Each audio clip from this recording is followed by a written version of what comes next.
하나님이 사랑하시는 비산동교회 성도님들, 지난 하루 동안 평안하셨습니까? 우리는 지금 하나님의 다스림을 받으며 살아가고 있습니까? 하나님의 다스림 속에 사는 것은 지금 우리의 삶에 매우 중요한 것입니다. 그 이유는 우리의 정체성을 나타내고 있기 때문입니다. 만약에 어리석은 자의 다스림에 있다면 우리는 어리석은 자의 정체성에 영향을 받으며 살아갑니다. 하지만 하나님의 다스림에 있는 사람이라면 우리는 존귀한 하나님의 영향을 받고 살아가게 됩니다. 하나님의 영향을 받으며 사는 사람은 어떤 사람일까요? 오늘 말씀을 통해서 저와 여러분이 온전히 하나님의 다스림에 살아가는 저와 여러분이 되기를 바랍니다.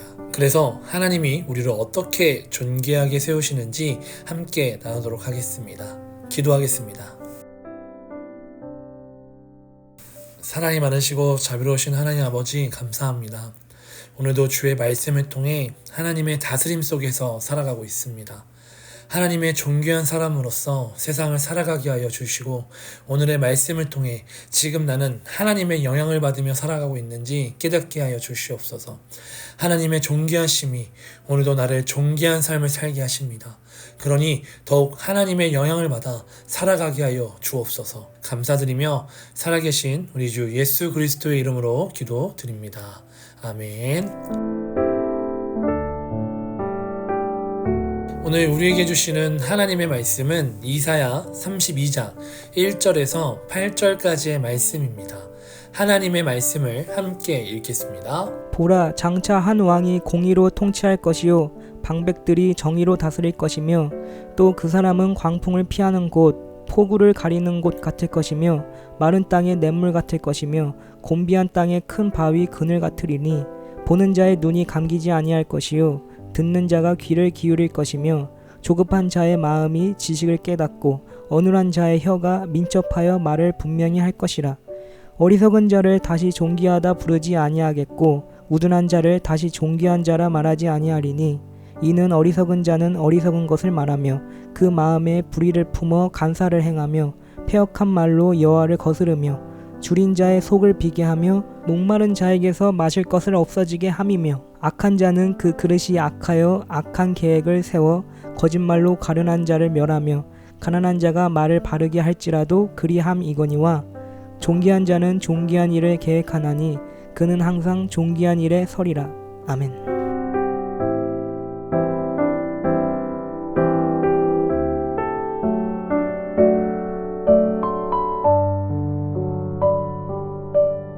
오늘 말씀 1절을 보시면 보라, 장차 한 왕이 공의로 통치할 것이요 라고 말씀합니다. 여기서 왕은 메시아를 이야기하며 메시아가 오셨을 때에는 공의로 이 땅을 다스리심을 나타냅니다. 그렇다면 공의란 무엇일까요? 감추는 거 하나 없이 공정한 다스림을 말합니다. 감추는 거 하나 없이 공의로 다스리는 지도자, 거짓말을 하지 않으며 속이려 하지 않는 지도자, 이 땅에 오실 메시아는 이 땅을 공의로 다스리십니다. 그래서 공의의 하나님을 비교하며 의롭지 않은 지도자를 향해 말씀하십니다. 이사야 29장 15절의 말씀을 보시면, 자기의 계획을 여호와께 깊이 숨기려 하는 자들은 화 있을진저 그들의 일을 어두운 데에서 행하며 이르기를 누가 우리를 보랴, 누가 우리를 알랴 하니. 하나님께 깊이 숨기려 하는 자들은 하나님께 무엇을 숨기고 싶어 할까요? 숨긴다는 것은 하나님의 말씀에 어긋나는 행동을 해서 숨기는 것입니다. 그들이 하나님의 말씀에 불순종하는 무언가는 무엇일까요? 그것은 하나님의 뜻과 맞지 않는 행동으로 백성들을 향해 선행을 베풀지 않는 모습을 감추려 합니다. 그래서 이 땅에 오실 메시아는 공의로 다스리려 하십니다. 공의로 다스림은 억울한 자가 없는 세상이며 정의로 다스릴 사회를 말합니다. 지도자가 감추는 것이 많다는 것은 신뢰할 수 없는 지도자입니다. 그래서 공의로 다스리시는 메시아가 이 땅에 오셔서 정의와 공의로 다스리심을 말씀합니다. 그렇다면 하나님이 말씀하시는 공의와 정의로 다스리는 삶은 무엇일까요? 2절 말씀을 보시면 의로운 통치자를 설명합니다. 광풍을 피하는 곳, 폭우를 가리는 곳 같을 것이며 마른 땅의 냇물 같을 것이며 곤배한 땅의 큰 바위 그늘 같으니니 라고 말합니다. 여기서 광풍을 피하는 곳과 폭우를 가리는 곳은 이스라엘 백성의 피난처가 하나님을 말씀하십니다. 그들이 어려움이 있을 때에 어려움을 피할 수 있도록 마치 광풍을 피하듯 폭우를 피하듯 의로우신 하나님은 우리의 피난처가 되십니다. 그리고 마른 땅의 냇물 같은 것, 백성들의 유일한 회복을 말씀하십니다. 마른 땅에서 물을 찾기란 쉽지 않습니다. 그러나 마른 땅의 냇물을 만드실 수 있는 분은 우리의 하나님밖에 없습니다. 결국 하나님이 우리의 유일한 생명 되십니다. 또한 마른 땅의 냇물이 광야를 적시듯 우리의 생명을 지키시고 회복시키심으로 우리가 나아갈 길에 힘이 되어 주십니다. 마지막으로 곤배한 땅의 큰 바위 그늘 같음은 우리가 가는 길에 유일한 쉼이 되어 주십니다. 곤배한 땅의 큰 바위처럼 유일한 쉼이 되심으로 우리를 쉬게 하시는 분은 우리의 하나님밖에 없으십니다. 우리가 계속해서 광야를 지나갈 때에 햇빛을 가리어 시원한 그늘막이 되어주는 것처럼 의로운 통치자이신 하나님은 저와 여러분의 삶에 피난처이시며 회복케 하시며 우리에게 쉼을 주십니다. 마치 출애굽한 이스라엘 백성들이 광야를 지나 가나안 땅으로 향할 때에 낮에는 구름기둥, 밤에는 불기둥으로 우리를 지키시며 메추리아와 만나를 통해 그들을 먹이시고 회복하신 것처럼 의로운 통치자이신 하나님은 우리를 인도하십니다. 그래서 의로운 지도자이신 하나님은 우리들에게 안전을 제공할 뿐 아니라 이전에 눈 멀고 귀 먹고 말을 더듬는 현상이 사라지는 영적인 변화를 가능하게 할 것입니다. 영적인 명료함과 인식은 하나님에 대한 복종이 나옵니다. 하나님에 대한 깨달음을 얻은 자가 가장 지혜롭게 살아가는 방법은 하나님의 말씀을 복종하는 것임을 알았기 때문입니다. 이처럼 의로운 통치자이신 하나님의 다스림을 깨달은 사람은 하나님 앞에 순종할 수밖에 없습니다.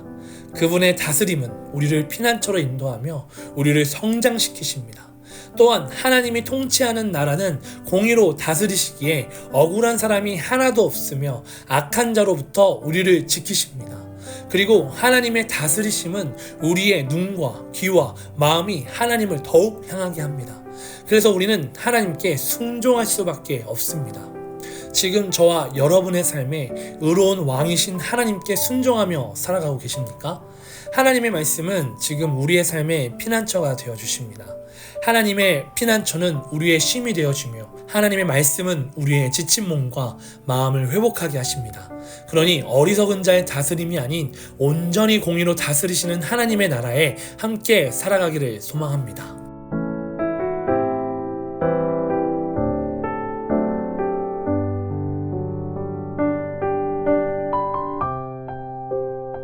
우리가 의로운 통치자의 다스림으로 살아가기 위해서는 피해야 할 사람이 있습니다. 그 사람은 어리석은 자와 악한 자입니다. 성경에서 말하는 어리석은 자와 악한 자는 누구일까요? 먼저 5절의 말씀에 어리석은 자를 다시 존귀하다 부르지 아니하겠고 라고 말합니다. 존귀함은 영어로 노블, 히브리어로는 나다브, 사회적 지위를 가리킬 수는 있지만 여기서 말하는 존귀함은 관대하고 마음이 넓은 사람, 가장 지혜로우신 하나님이 자신의 필요를 채워주고 계심을 알고 있는 사람을 말합니다. 그런데 어리석은 자를 다시 존귀하다 부르지 않는다고 말씀하시는 것은 이전에는 존귀한 사람이었음을 암시합니다. 그러나 그는 권위를 얻은 순간 관대했던 마음은 좁아지고 가장 지혜로운 하나님의 말씀을 찾지 않는 사람이 되었습니다. 그래서 6절 말씀을 보시면 불의를 품어 간사를 행하며 패역한 말로 여호와를 거스르며 또한 어리석은 자는 자신의 이익을 위하여 다른 이를 상처 입게 하는 사람이 되었으며 줄인 자의 속을 비게 하고 목마른 자에게서 마실 것을 없어지게 함으로 자신이 이득을 취하였기 때문입니다. 어리석은 자는 권위를 얻기 전에는 존귀하다 불러졌습니다. 하지만 권위를 자신을 위해 사용함으로 자신을 망가뜨리고 어리석은 자로 변하게 되었습니다. 우리는 이러한 어리석은 자를 피해 하나님을 의지해야 합니다. 또한 악한 자는 7절의 말씀처럼 모든 계획이 악합니다. 그래서 악한 계획을 통해 주위 사람들을 아프게 하고 힘들게 하며, 악한 자는 입술에 나오는 거짓말로 가련한 자를 멸하게 하고, 가난한 자가 말을 바르게 할지라도 자신의 권위로 그 말을 무시하고 멸합니다. 악한 자는 자신의 입술의 말로 주위를 파멸시킵니다. 우리가 피해야 할 사람은 자신의 이득을 위하여 남을 해하는 사람, 남을 돌보지 않는 사람, 그리고 악한 말로 사람을 무너뜨리고 다른 사람의 말을 무시하는 사람, 자신의 권위를 이용하여 자신보다 가난한 사람의 말로써 짓누르는 사람, 이러한 사람을 피해야 합니다. 어쩌면 지금 이스라엘 백성이 의지하려는 애굽이 이러한 어리석고 악한 자의 통치가 있는 곳일지도 모릅니다. 하지만 분명한 것은 이스라엘을 통치하시는 하나님은 공의로 다스리시기에 우리를 보호하시고 살아가도록 하게 하실 것입니다. 혹여나 여러분들 주위에 어리석은 자, 악한 자와 같은 사람이 있으십니까? 그렇다면 그들의 말에 휘둘리지 않도록, 그들을 보고 배우지 않도록 하나님의 말씀으로 무장합시다. 그리고 여러분이 어리석은 자, 악한 자가 되지 않기를 바랍니다. 하나님이 우리를 존귀하게 여기심 같이 우리 또한 나의 이웃을 존귀하게 여기며 섬기기를 바랍니다.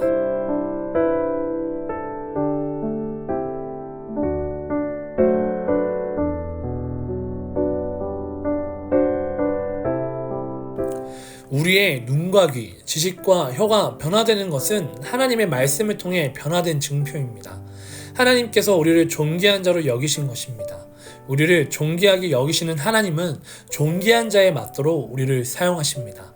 존귀한 자는 어디서 쓰임을 받을까요? 존귀한 자는 마음이 넓은 사람입니다. 그래서 존귀한 사람은 나보다 남을 위해 헌신하고 돌보는 사람입니다. 우리가 하나님의 공의의 다스림을 받는다면 하나님은 저와 여러분이 쓰임받는 장소로 인도하십니다. 그곳에서 하나님의 선행하기를 바랍니다. 하나님의 가치가 올바르게 쓰임받을 수 있도록 지금도 말씀에 순종하고 묵상함으로 존귀한 자로 살아가기를 소망합니다. 오늘의 말씀을 묵상하며 혹시 내가 어리석은 자, 악한 자가 아닌지 생각해 보기를 원합니다. 그래서 어리석은 자, 악한 자로 살아가는 것이 아니라 회개함으로 공의로 다스리시는 하나님 앞에 온전히 붙들려 살아간다면 하나님은 우리의 눈과 귀, 지식과 혀의 깨달음을 얻어 공의의 하나님께 쓰임받는 삶으로 살아갈 것입니다. 그래서 변질되지 그래서 변질되지 않도록 날마다 회개하고 하나님께 순종해야 합니다. 어리석음과 악함이 가득한 세상을 살아가고 있습니다. 그래서 더욱 공의와 방백들이 정의로 다스리는 하나님의 나라, 그 나라를 꿈꾸며 살아가야 합니다. 하나님의 다스림 속에 살아갑시다. 하나님의 존귀한 사람이 되어 선행을 행하고 존귀한 사람으로 쓰임받으며 하나님께 붙들려 살아가는 오늘도 주의 공의로 하루를 이겨내는 저와 여러분이 되기를 예수님의 이름으로 간절히 소망합니다. 기도하겠습니다. 사랑이 많으시고 자비로우신 하나님 아버지, 오늘 말씀을 통하여 하나님의 다스림에 거하는지를 알게 하여 주옵소서. 그 다스림 속에서 하나님께 쓰임받는 사람이 되기를 원합니다. 어리석은 자가 되지 않도록, 악한 자가 되지 않도록 주님께서 우리를 계속해서 다스려 주셔서 존귀한 자로 거듭나게 하여 주옵소서. 주님이 함께 하심을 믿습니다. 감사드리며 살아계신 우리 주 예수 그리스도 이름으로 간절히 기도드립니다. 아멘.